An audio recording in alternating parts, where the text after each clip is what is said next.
So this is gonna be one of the entrances to one of the cabins. This is the cabin that's closest to the street. Lots of soundproofing, of course. There's Chop Duck What.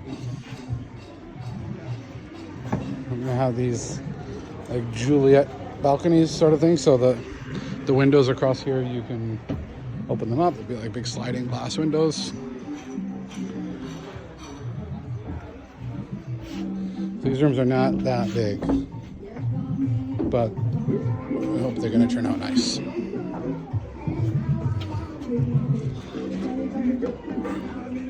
Of course, the further out you get, the better view you have. So you've got the worst view by far. And